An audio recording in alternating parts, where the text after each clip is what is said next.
Hi, Doug Dormer here with Chapter 1, Episode 1 in our series of discussions on the healthcare roadmap.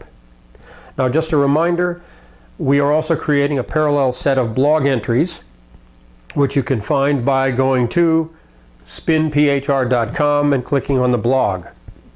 There you'll find some goals and principles for this series, a list of the chapters we'll be covering in this series.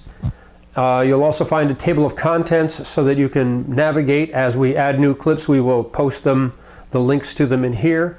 And also we'll include a little more detail that we can't cover in these fairly short, high-level clips.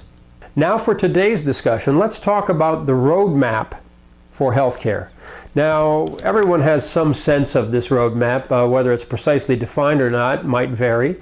When you look in the literature, there are a couple of places. First of all, I believe it's the ONC that's published the Shared Nationwide Interoperability Roadmap. And of course, there's also the CMS Roadmap for Implementing Value-Driven Healthcare. So the term a roadmap makes a lot of sense, and we're seeing some definition.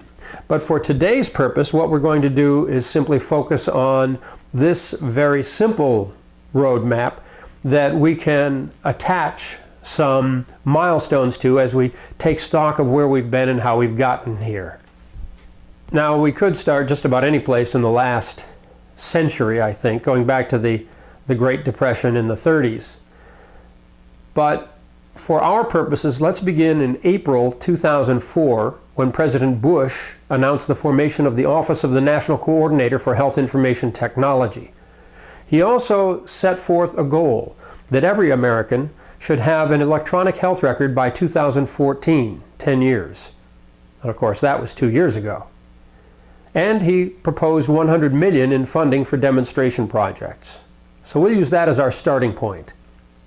In 2008, also under the Bush administration, we had the election year, which presented two different views of healthcare reform from the Republicans and the Democrats, a debate which has certainly not abated in the last years since, as we see from our present presidential election. We also saw the Mental Health Parity and Addiction Equity Act in 2008, which was intended to increase access to mental health services as well as the supply of mental health services. Interestingly, enforcement was given to the Department of Labor and the IRS. We could spend a while talking about that, I think. Now let's move to 2009 and the American Recovery and Reinvestment Act, which included HITECH, the Health Information Technology for Economic and Clinical Health Act. That brought forth the notion of meaningful use and the standards which we in now stage 2 and moving into stage 3 are dealing with as an industry about how technology can be used to support this healthcare evolution along the roadmap. From there we get to 2010 when we have the Patient Portability and Accountable Care Act, or just the ACA, which, among other things, brought 20 million people into insurance coverage, giving them increased access to health care and bringing the rate of uninsured to about 9% today, the lowest it's ever been. Now, we could point out a few other highlights, not to mention a certain Supreme Court lawsuit in the interim, but let's go to 2014 when we had the Excellence in Mental Health Act passed. This provided funding for a new model for mental health behavior and a new certification called the Certified Community Behavioral Health Clinic, or CCBHC. Now that's still in the process of being implemented. We've had funding for planning grants. Grants for actual implementation of demonstration projects are due in October, and the demonstration programs under the Excellence in Mental Health Act will begin in 2017 and run through 2018. Significantly, they include a new payment model, an alternative payment model that will be the subject of Chapter 2, part of the subject in Chapter 2 of this series of presentations. From there we go to 2015 when we have MACRA, the Medicare and CHIP Reauthorization Act.